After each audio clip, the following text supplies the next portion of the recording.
So welcome again, everybody, to the Co-Regulation Mastery for Coaches event with myself, Nathan, and you're here joining us at an event from the Somatic School. This is the second in a series, as I mentioned, the Somatic Shift series, and we're going to be doing one of these each month for the rest of the year, in fact. So really looking forward to going through exploring this particular topic with you and all of the rest of the topics that we have in store for you for the remainder of the year. Now, something I should mention then, if for those of you who are new to the Somatic School, and I know some of you are joining here for the first time, and I've seen some familiar faces in the room as well. But if you're not familiar with the Somatic School, then I'll just introduce you. Oops, just pop you back on there.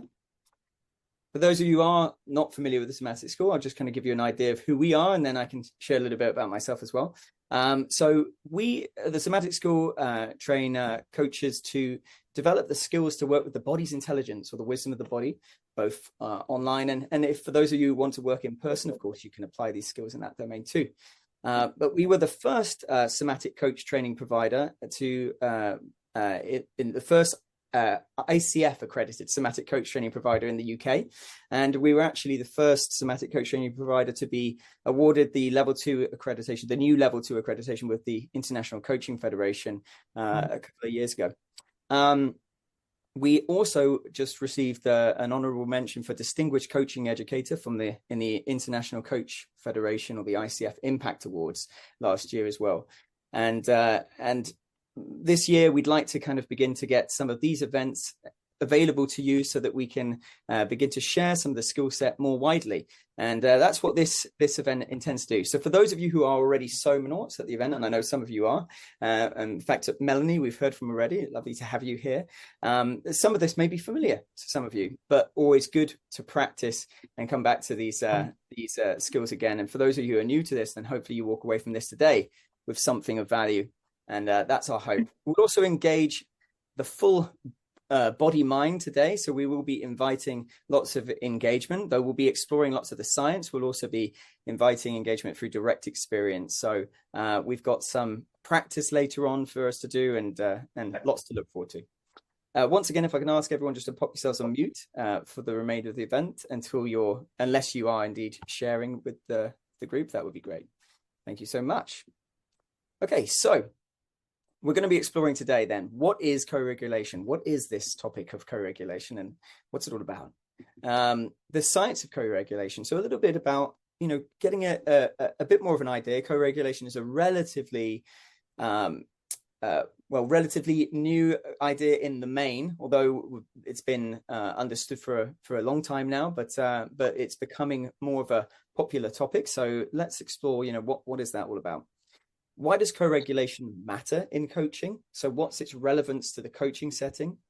We'll do a little guided practice. So just today, we're calling this putting on your oxygen mask, and you'll understand the relevance of that later. And then body-oriented coaching practice. So you're actually going to get to practice some body-oriented coaching here together at this event today. This is going to be our beginnings of this notion of moving towards co-regulation mastery in our coaching space. Then we'll do a little Q&A, and then I'll share with you how you might become a qualified body-oriented coach, should you want to be, and share a little bit more about the Somatic School and how you can come forward with us to do more training of this kind. Great. That's what we're covering today. So first things first, a simple little definition of co-regulation. So co-regulation. Stephen Porges described co-regulation as the reciprocal sending and receiving of signals of safety. The reciprocal sending and receiving of signals of safety. To unpack that a little further, you could say that co-regulation is the reciprocal and interactive process of two nervous systems attuning to each other to create a sense of safety and connection. Okay, so I'm going to pull the slide down. First of all, I just want to check in with the group. How does that line up with your current understanding of co-regulation? And is there anything anyone wants to add to that? What's coming up for you as you hear about that notion of co-regulation there? Pull that up on the slide again if you want.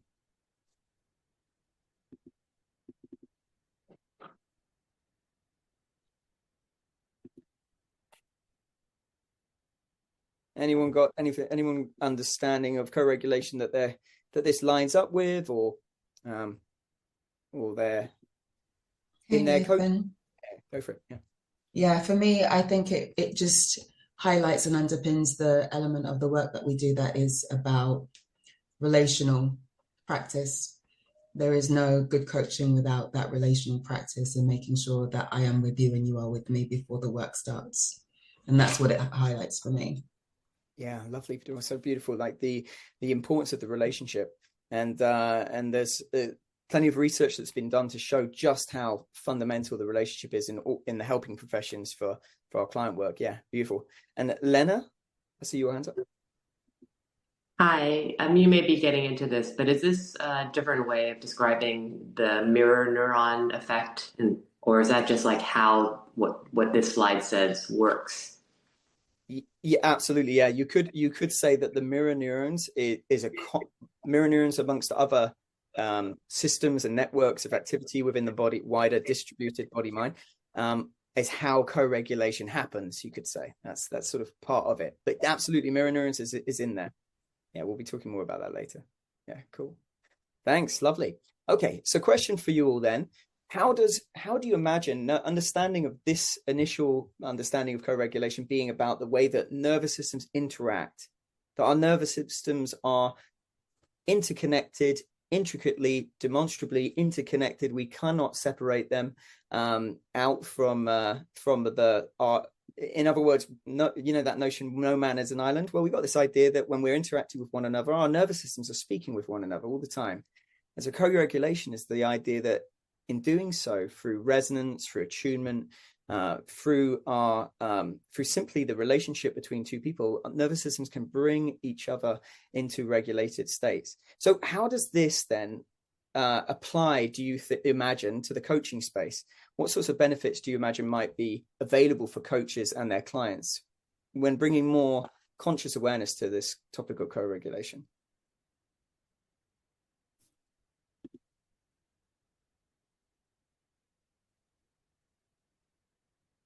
It just takes me back to one of the expressions that we use at the Somatic School about your presence is more important than the intervention.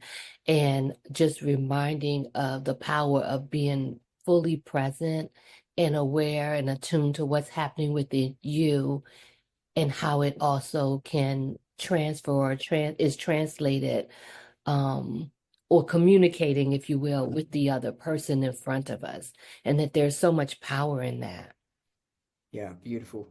Lovely, Melanie. And so that notion that our presence is more important than our intervention is something we'll come back to later as well. And Nicola here says this kind of continual call and response in all our relationships. And Philippe is mentioning that coaches can become a tuning fork or a guide. So co-regulation, and then there's almost this tuning or attuning that can happen with our clients. Great. Lovely. Yeah. So, I feel like in many ways, we know more about the nervous system today than we ever have before. We've gone from the decade of mindfulness to the decade of neuroscience. Now I feel like we're in the decade of the nervous system.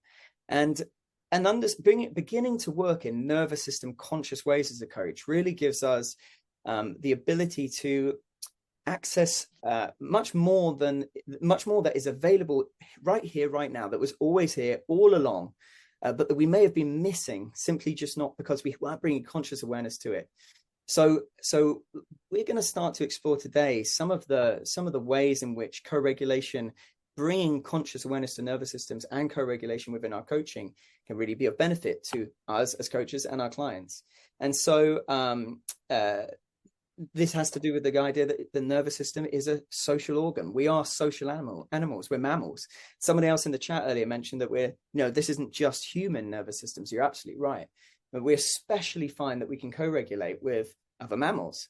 And there's probably perhaps no surprise there that we have this inbuilt biological imperative, as Stephen Porges and Deb Dana describe it as, for this social connectivity and the benefits that has for our nervous systems through safety, attunement, resonance, all shaping a client's experience. So anyone else want to add anything just for now on where they might see the benefits for co-regulation and coaching? If not, I'll offer you a few ideas. Let's dive on in then. Okay, cool. So benefits of co-regulation for coaching, then we've got builds trust and psychological safety. So we're going to be unpacking this more at length. You know, co-regulations involves non-verbal cues, tone of voice, facial expressions, gesture, body posture, signals of safety and threat. We can, by consciously bringing our attention to our nervous systems and how they're interacting with those of our clients, we can start to build trust and psychological safety in the coaching space, really in quite profound ways. It enhances client openness and insight. So one of the things that this research has shown is that co-regulation actually accesses the higher order brain functions and really begins to allow clients to access these parts of the body mind, including our neural networks, that really open us up open clients up to deeper learning, creative ideation, social engagement, all of this, which is utterly relevant for the coaching space, and so something that we want to support as best we can. So all through that social engagement system, it supports emotional depth without overwhelm. So one of the things again is that through this, having this the presence of another who is regulated themselves, or who can modulate nervous system to kind of come into regulation and be there with this person, a calm, loving presence. Our clients are actually able to access perhaps challenging experiences and emotions whilst having you could say an anchor in ventral vagal, which is a part of the nervous system, or the autonomic nervous system, that really is mediating this social engagement system within our clients. And so we can help others shift towards nervous system regulation, out of defense and into connection by being conscious of co-regulating. It improves clients' self-regulation skills over time. So we're going to talk more about this, but this is one of the remarkable insights from the research into co-regulation, is that actually none of us learn to self-regulate. Oops, just pop you on mute, Astrid.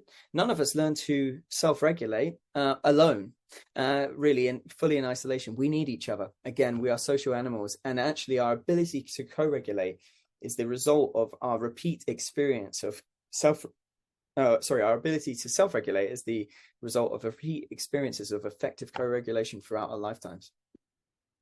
And it helps prevent coach burnout and compassion fatigue. So something we're going to be exploring together today are the benefits, not just for our clients and our coaching work, but also for you as coaches. Like when we're working in a way that's conscious of the nervous system, that's aware of can be intentional about co-regulation, well, we're also benefiting ourselves as coaches in the process, supporting our own nervous system regulation and being mindful of our own nervous systems throughout our coaching sessions to support co-regulation. So just the intention of supporting co-regulation is actually putting us in a really great position to be aware of our own nervous systems, as we might not be if we weren't bringing this conscious awareness to it. All right, great. So again, let's just checking on the chat here then, see if anything's coming in here. Yeah, so Whitney, compassion fatigue, fantastic. Exactly, yeah. If you are in the helping professions, if you're a coach or a therapist, then chances are that you care deeply. Chances are, if you're here today with an event by the Somatic School, I would imagine that many of you are also relatively sensitive or deeply empathetic in one way or another. Perhaps you're interested in kind of accessing these distributed intelligence that runs throughout our entire body through things like attunement and resonance would imply that you do feel deeply, or you would like to. And yes, compassion fatigue can be an outcome of that. So learning some of what we're going to be exploring today can help us with that. So what I'd love to share with you here is something that comes from some friends of ours over at the Neuro-Relational Framework company. We've got Carol Ann Hapkin and Auni Amini. and Lindy Van Riper, who put together a beautiful visual that I think is going to give us a really good insight into some of what we understand from the science around co-regulation and some of our research. But this is just such a fantastic little visual here for looking at the notion of co-regulation, because I think, one of the things that I personally have found quite profound about this topic is how much it connects with our ability to self-regulate. So, if you're asking, why does co-regulation matter? Well, co-regulation really is one of the main ways in which we learn to self-regulate throughout our lifetimes. So this visual here shows us how co-regulation does exactly that, how co-regulation supports self-regulation. And it's this changing balance of needing support from others, i.e. co-regulation, and the capacity for self-regulation throughout our life. So if you look on the left-hand side, this is us when we're born, essentially. So we need co-regulation, and in different degrees and varying degrees throughout our life, and for also different reasons. But the general principle is that the more vulnerable one is, regardless of the cause, the more co-regulation or help we might need. So self-regulation capacities become possible as a result of receiving that support in an effective way and in a timely way as well. So from cradle to the grave, from the left of this visual all the way to the right, there are these periods where we have these increasing vulnerabilities. So when we're born, for example, and as we age and we become and the older we get. And so this can be a helpful tool for just looking at this and thinking, okay, well, not only throughout our lifetimes, but also when we're working with clients around different topics of vulnerability, for example, as well, that heightened requirement for co-regulation to support their own self-regulation. So if you look on the left, you've got this cylinder here, and that demonstrates, the wider cylinder is just how much co-regulation is required relative to the self-regulation that you can see increasing towards that kind of midlife point, and then self-regulation or capacity for self-regulation decreases again the older you get.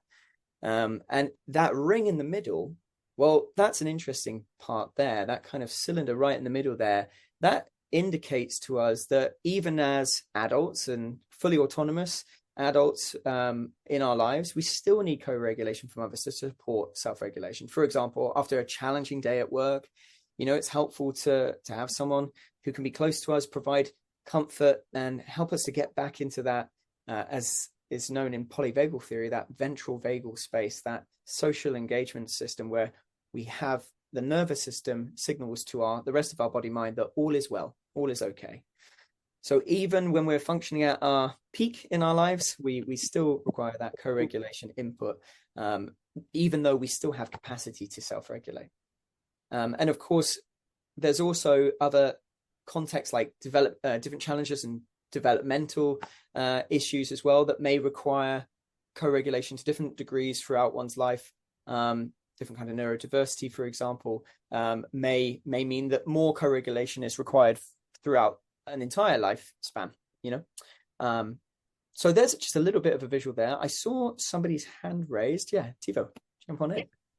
Do you think that this is a very Western perspective? Different cultures have maybe a different pattern? I'm curious. Yeah, I would imagine that this is a great question, Tivo. So this particular here in this visual at the bottom of this, we have the reference for the research in which this was pulled from, and I have no doubt that the population there is probably predominantly Western. And that much of the research today is probably based on Western populations as it relates to co-regulation. So it's important to recognize differences across the globe, across different cultures. So absolutely. I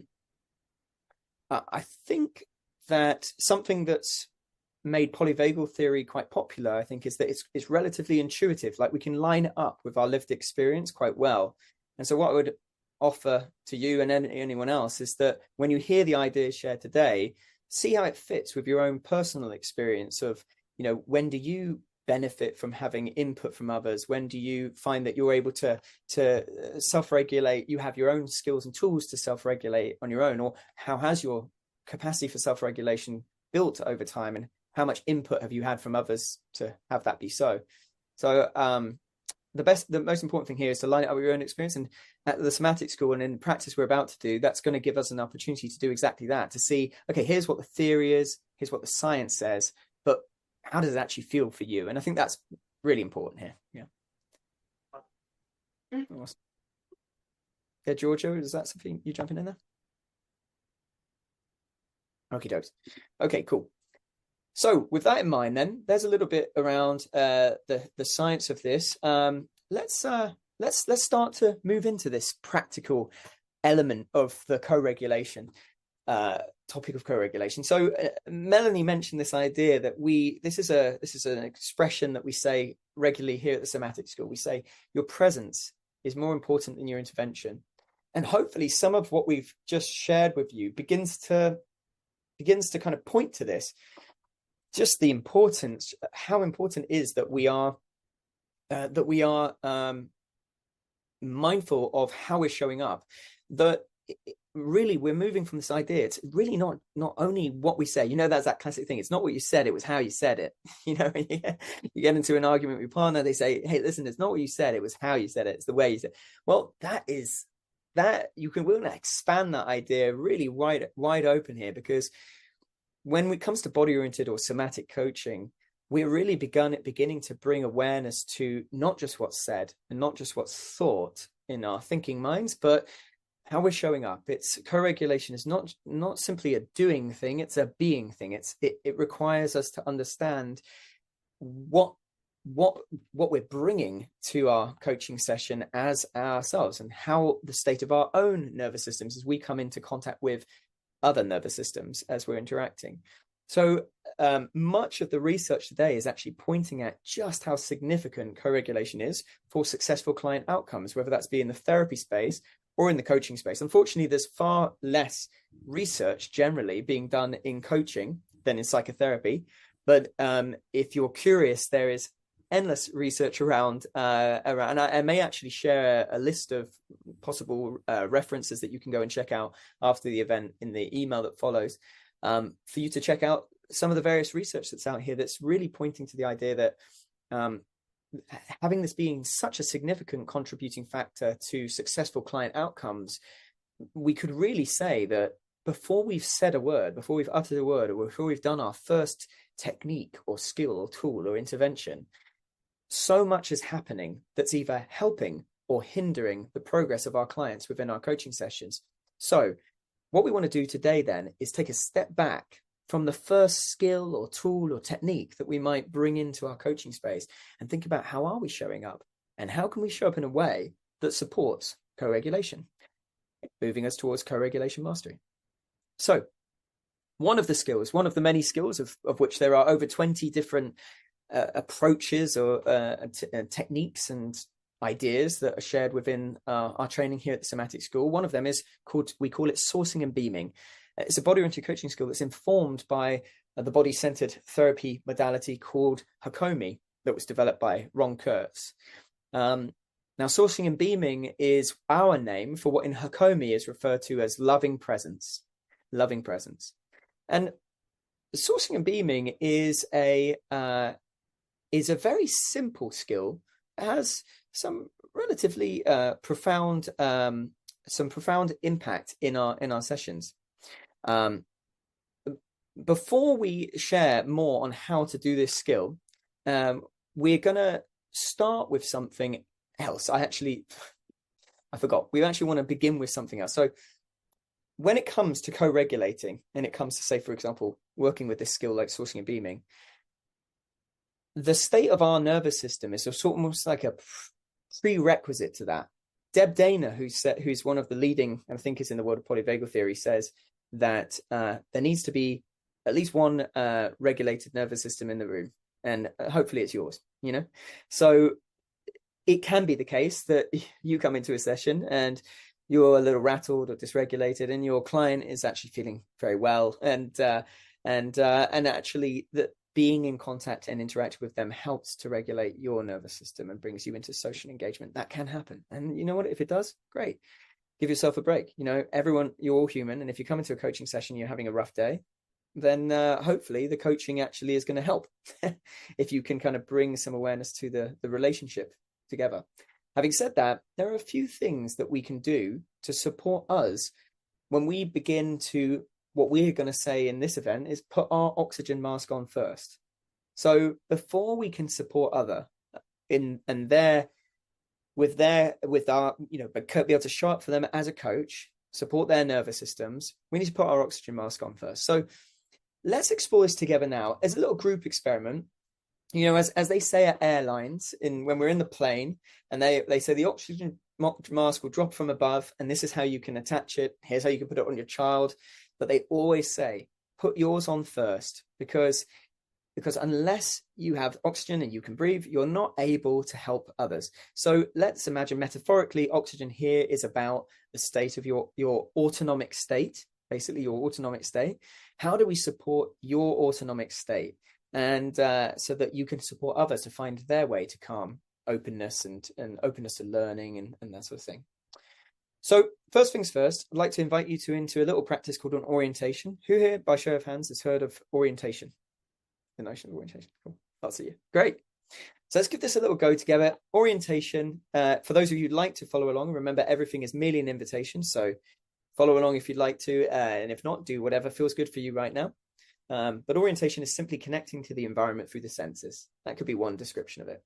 And right now we're going to try a little orientation that we'll do primarily through the visual sense. Though if you like, as you're orienting and you'd like to bring in some of the other senses, please feel free, especially if what you're noticing in your environment is in some way pleasant, nice, enjoyable, grabs your attention in a way that somehow is a little bit lovely. If you hear a nice sound or something like that, feel free to let the attention kind of linger on there a little longer.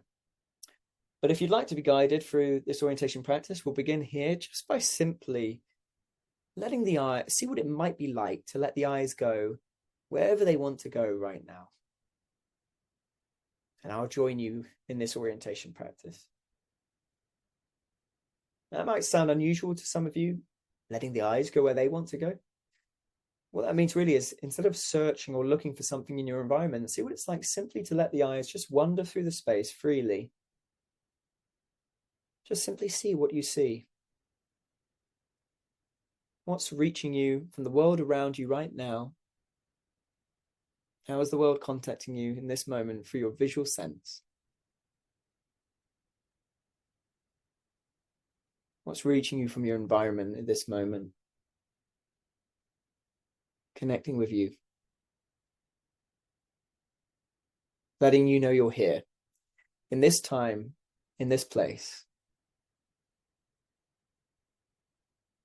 What do you see that lets you know you're here right now? And as you're doing that, you might spot something that catches your eye. Maybe it's something a little lovely, and you might let your eyes linger there for a moment or two. You can just simply enjoy that for as long as it's enjoyable. And the moment something shifts, simply let the eyes wander freely through the space again. Maybe something else catches your eye, texture, color, the way that light moves in the room, and again, whatever it might be, just letting the eyes just rest there for a moment. Or just enjoying that. And then the moment that's no longer enjoyable for whatever reason, again, just letting the eyes simply wander through the space.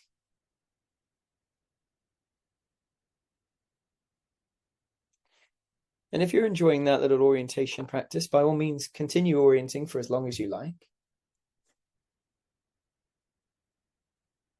If you'd like to try something else, I'd like to offer you a kind of orientation or a way to access the wisdom of the body to begin to offer us some resource in this moment. And right now, that would be simply to ask yourself or offer yourself an invitation just to simply notice how the body is supported in this moment. What supports do you notice right now? Maybe the ground beneath your feet, It might be the way the chair is holding your body, the sense of being held, a certain amount of holding you need not do. Perhaps. Whatever might feel like a support in your environment right now. And that could be a sound as well. Could be your body posture right now.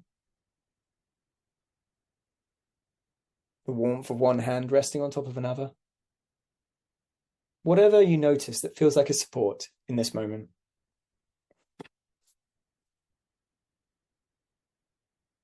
And then you could try this if you'd like to. That would be to ask yourself a little question here, dropping it into the body and pausing to see how it responds. You could offer the body a question that says something like, how would you like to feel supported in this moment? How would you like to feel supported in this moment?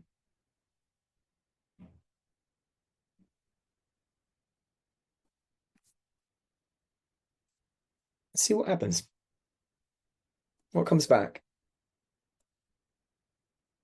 And if you notice an impulse to do something differently, maybe, you can follow that. If you'd like to get a blanket or a pillow, if that's what the body is communicating, I'd like more head support. I'd like to feel more warmth right now. Then I'd encourage you to just follow that impulse as it arises organically and spontaneously in this moment. If it feels right, then follow it.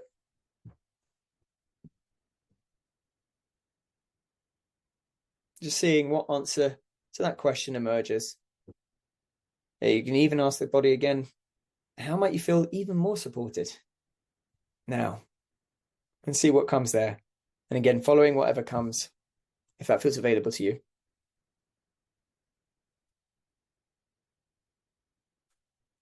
So, having done a little bit of that orientation, a little bit of that resourcing, curious, what are you noticing now about your state? Perhaps before we did the orientation, a bit of resourcing, and now, what are you noticing in your autonomic state? You can feel free to drop that into the chat, read some of those out.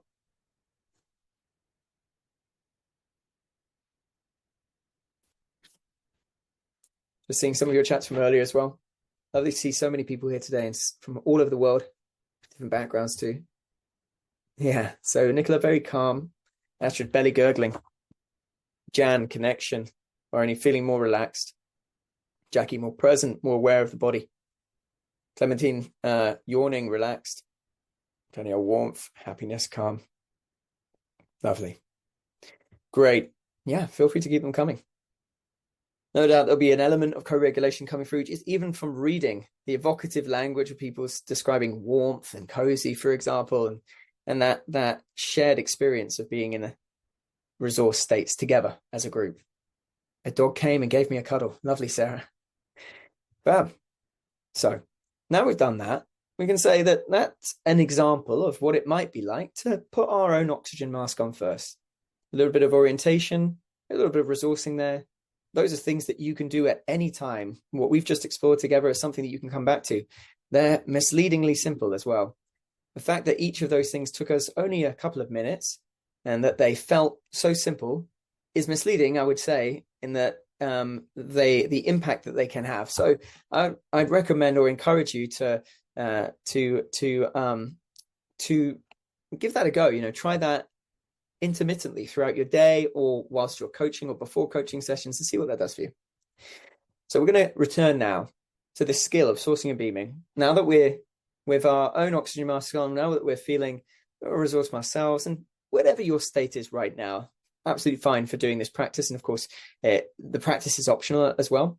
But we're going to introduce you now to this skill here and how it's done. Again, this comes from what in Hakomi is referred to as loving presence. In the Hakomi method, that's the language they use. We call it sourcing and beaming, to have it be a little bit more operational for what it is exactly. Because basically what we're trying to point to is exactly what are we doing here? And what we are doing is sourcing inspiration and nourishment from our clients, and then beaming that back out. So beaming it out means letting that sense of inspiration and nourishment that we're experiencing in our own body mind reveal itself through our demeanor, our expressions, our gesture. Just allow it to come through, come out, be expressed outwardly and felt in the space.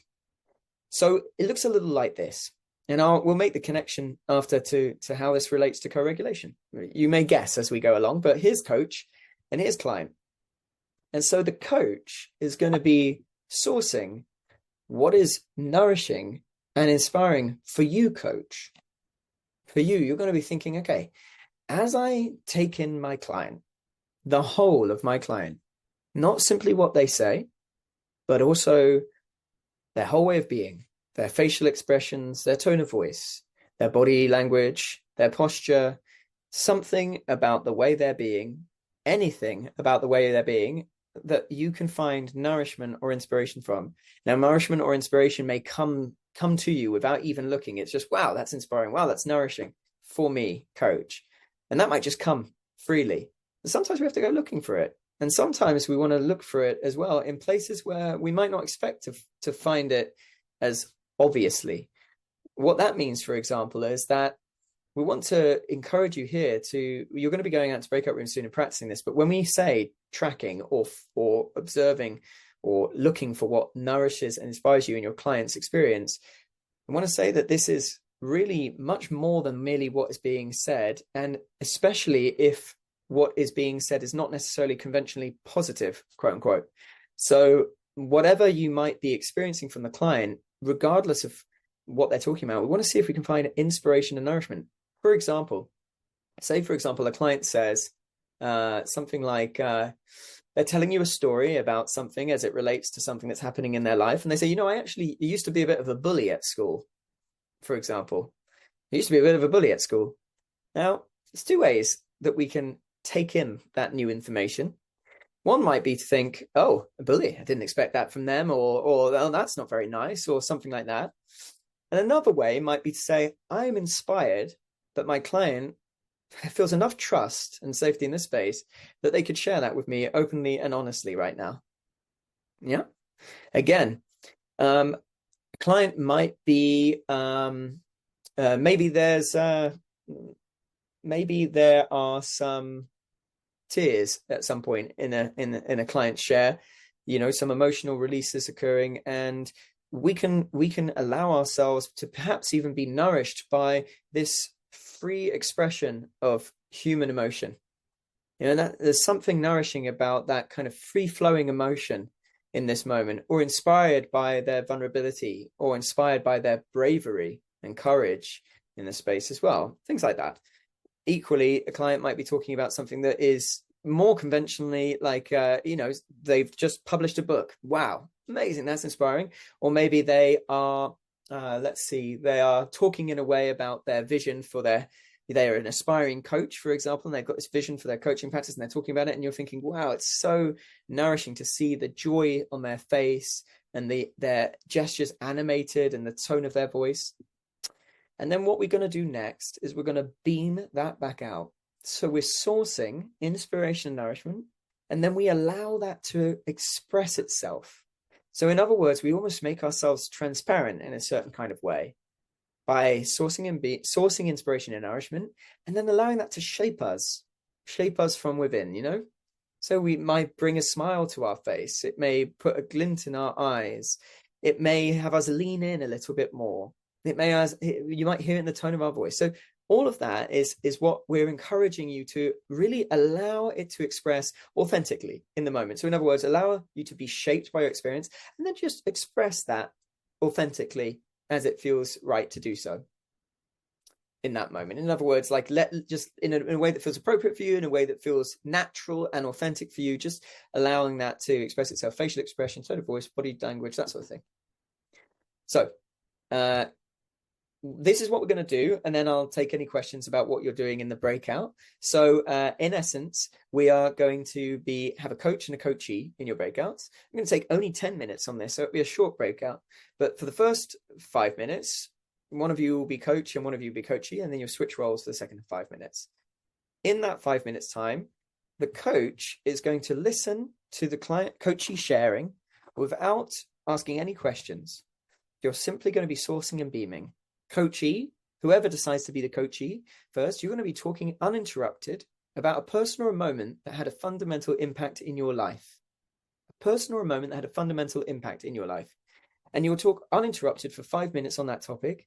And coach, the whole time you're there, all you're doing is taking in what they're saying, your coachee is saying, how they're being, how they're emoting, what they're doing with their body, what their facial expressions are like, just taking in all of the client if you can, which is just this is a gift to be able to listen to the story, to take in the whole client. And all you have to do is enjoy. That's the only job here. Enjoy, be nourished and inspired, regardless of whether or not what the client is saying is conventionally positive. See if you can find nourishment and inspiration in what's being shared and how the client is being.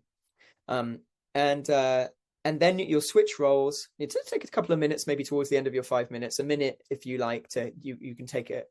If you finish early, you can be like, oh, yeah, how was that for you? You can share a bit and switch roles for another 5 minutes, and then we'll come back together as a group. Okay, just want to check in. Anyone got any question about what they're doing in the breakout room before we open up? Okay, so remember, sourcing without beaming is sort of one half of the equation. It's like a feedback loop. Like that's why we show the infinity symbol.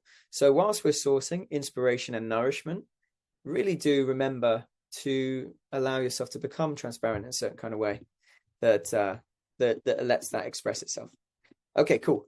So I'm going to put you into breakout rooms. Now, if you find yourself in a breakout room on your own, I'll do my best to find somebody to go into the breakout room with you. Because there are some people here who might choose not to go into the breakout room. Remember, everyone here, you couldn't choose to enter the breakout room or not. I'm going to open the rooms up now. You have 10 minutes and we'll see you back here in 10.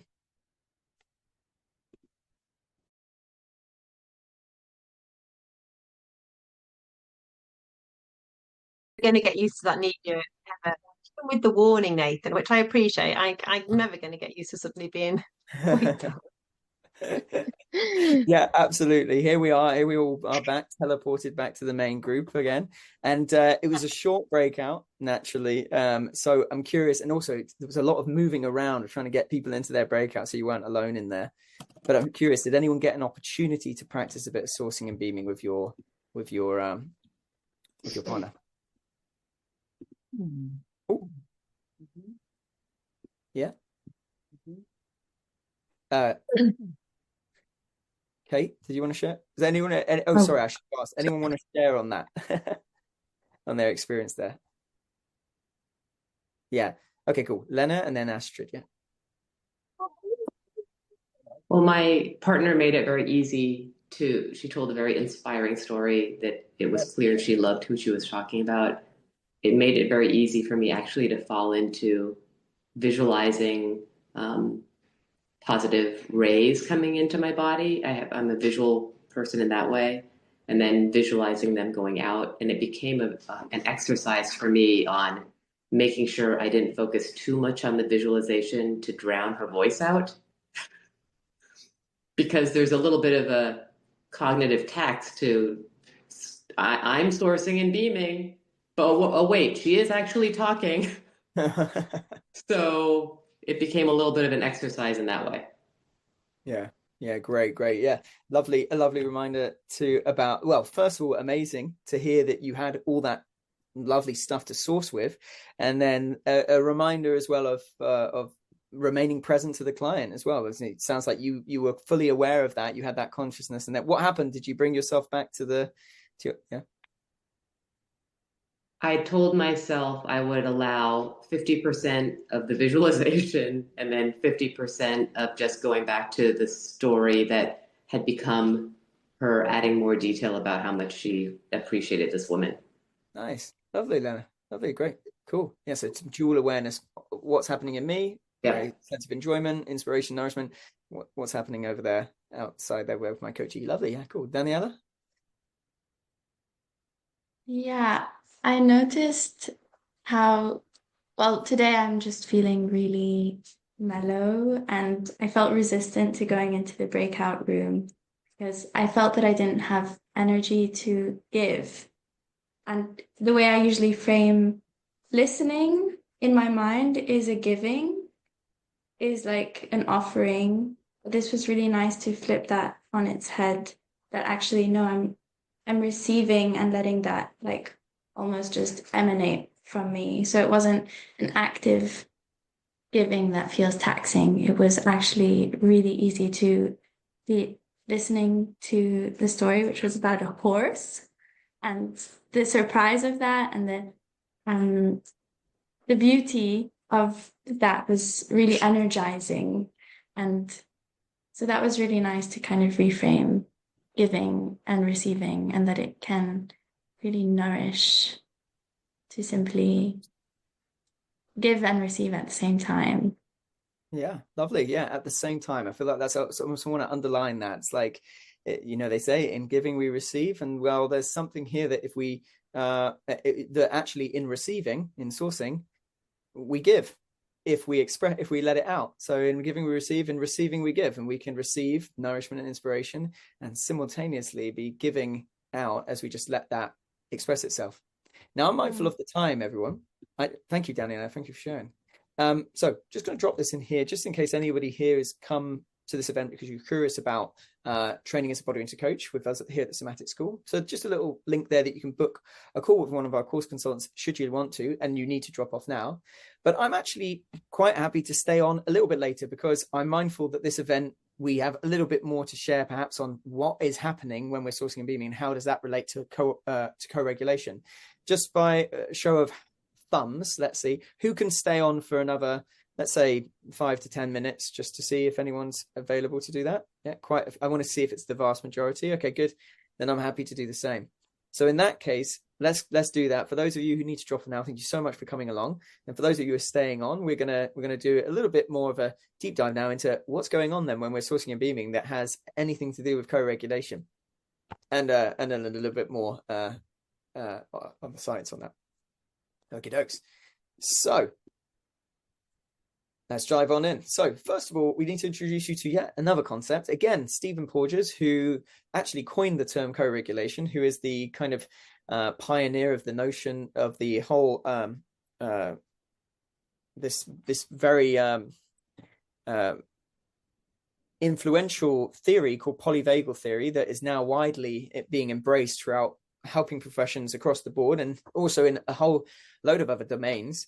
Well, Stephen Porges also defines coined another term and defines it as this, and this is the term neuroception, which he defines as a process by which neural circuits determine whether a situation or person is safe. So one way to think about neuroception is simply the idea that our nervous systems are constantly and continuously scanning our environment and our surroundings for cues of welcome or cues of warning. So for these cues, okay? So am I safe here, basically? And neuroception is upstream from everything else. It underpins our entire existence. It's because it's a survival imperative, and so naturally it gets great priority within our whole, within our kind of general kind of field of awareness. Yeah. So you heard me mention cues of welcome and cues of warning. Well, this is a wonderful way to understand why sourcing and beaming works for co-regulation.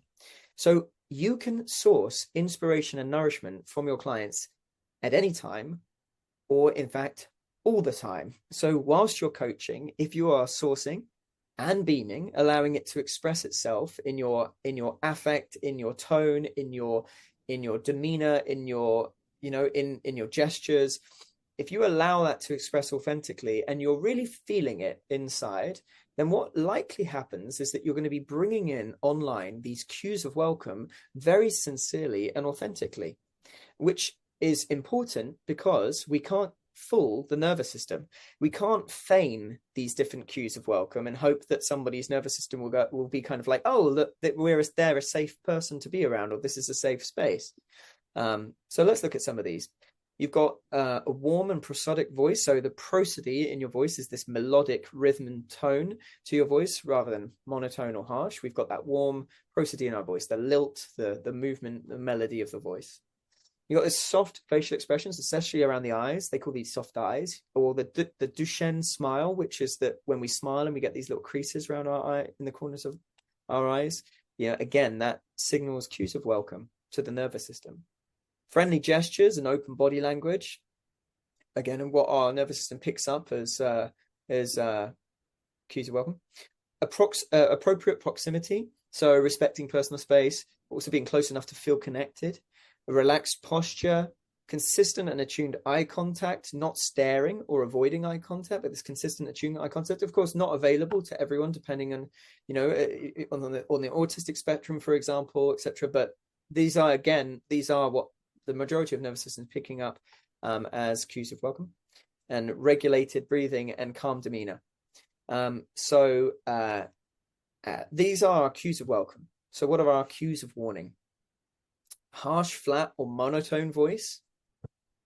And here, these cues of warning, you know, signaling danger, threat, defensive response, activating sympathetic fight, flight, or dorsal vagal, that kind of shutdown or freeze. These kind of tend to these, where the cues of welcome are signals of safety, ventral vagal activation, associated with calm, connection, social engagement. So cues of warning, facial expressions of anger, content, blankness, that flat affect, so not much going on with it. Rigid or closed body language, staring or glaring, equally the lack of eye contact too. Sudden movements, unpredictable behavior, being too close or invading personal space, and then fast, shallow breathing or visible tension in the body as well. So that these are all things that are kind of the more cues of warning. So what we're doing then when we're sourcing and beaming is we're bringing online these cues of welcome in a very honest, sincere way. We're not performing this. We're allowing these this nourishment and inspiration that we're sourcing from our clients to be revealed in our demeanor, but bring online these cues of welcome reliably, consistently. If we are, you know, the more expressive we are, the better. If not, I think you can trust that if you're genuinely feeling inspiration and nourishment, that there's a certain level of that's going to be coming through in the tone of your voice or in the look in your eye or something like that, even if you're not incredibly expressive with your hands or your face. And the nervous system is picking up on even the subtlest, most nuanced of nonverbal communication. So you can kind of rely on that to a degree. Let's see if there's anything left to share here. Well, I'll tell you what, let's just revisit here the benefits of co-regulation for coaches. So builds trust and psychological safety, enhances client openness and insight, supports emotional depth without overwhelm, improves clients' self-regulation and skill over time, and helps prevent coach burnout and compassion fatigue. And sourcing and beaming is one of many ways that you can begin to explore that. So body-oriented coaching is, as a framework, is an approach to coaching that is nervous system conscious, trauma sensitive, and a way of working with the whole client, not just their thinking or verbal communication, but bringing the whole of our clients into the coaching session whilst really working with the whole of ourselves as coaches. So if you are curious to learn more, and just to honor your time here, after I've shared these, I'll open up for a Q&A and we can ask some questions for the remaining time that we've got. But if you are curious to learn more about body-oriented coaching, or you want to expand from, this is one of many different skills in the framework, and you'd like to learn more about how to work in nervous system conscious ways, and also working with the body's intelligence, the distributed intelligence beyond the intellect, then I invite you to come along to one of our free introduction to body-oriented coaching events. You can scan the QR code here and come and join us for this. Now, if you've already been to one of our introduction to body-oriented coaching events and you're coming here just to have a more experiential or a deeper cut on some of what you're introduced to there, you might actually feel that you want to actually book a discovery call with one of our course consultants. If that's the case, then you can scan this QR code here and book a call with one of our course consultants, and they will be happy to talk with you about more about the accredited diploma in body-oriented coaching, and help you understand and identify, what's your vision for yourself as a coach? Does that fit and align with body-oriented coaching here at the Somatic School? For the rest of you, I'd like to open this up now for short Q&A for those of you who have some questions, and I will leave. I'll pull this down I'll move this one back again, just in case someone wants to scan that again, and paste the link here once again, the course consultants. Anyone got any final questions before we close for the day? Or reflections? Can I ask a question? Yeah, come on. I'm curious, Nathan, does it ever happen to you, like when you're with the client and then you are regulated and you are entering session like regulated, and then something comes up within the session where they might become a little bit more dysregulated? Did you ever notice that you do like cinch with them in that dysregulation sometimes? Like whether your mind starts wandering off a bit, or you pick up some tension in your body, you kind of pick up the stuff from them. And like, how do you help yourself then to move away from that so that you really ground yourself and or whatever works for you, to still stay present and hold them in that way with your regulated system? Yeah, that's a great question, Carmel. So what I'm hearing is that nervous systems interact. So if your client is dysregulated, that perhaps that has, you said it cinches with yours, and that perhaps then you have a response to that. Now, you said like, well, what happens then? Your mind begins to wander, you get distracted, and so here's a perfect opportunity to practice sourcing and beaming. If you have in that moment the awareness that this has happened, an excellent option for you is in fact to go from this internal experience that you're having and bring your attention back out. And the benefits of this are twofold. One, bring our attention back out in itself is a form of orientation. So in bringing our awareness back out into the space and onto the client, we in fact are orienting to the present moment, and that itself has a powerful impact on our nervous system regulation. So the very act of bringing awareness and attention back out onto the client is a form of orientation, is a form of is a self-regulation practice. The other part of this as well is that if we have the wherewithal and the awareness in that moment to be able to do this, and we can bring our attention back out, and then we begin sourcing inspiration and nourishment from our clients again, then we're really back in the game. Because at that point, what we're doing is we're both orienting to enjoyment, to pleasure, to nourishment through our sourcing of nourishment and inspiration from our clients. And as we're beaming that back out, we're also supporting co-regulation in the client. So you mentioned that the client was having a moment of dysregulation. Well, then that actually could then become an opportunity for you to support co-regulation and to support and aid their nervous system in its reorganizing and reorienting and regulating itself. That's the first thing.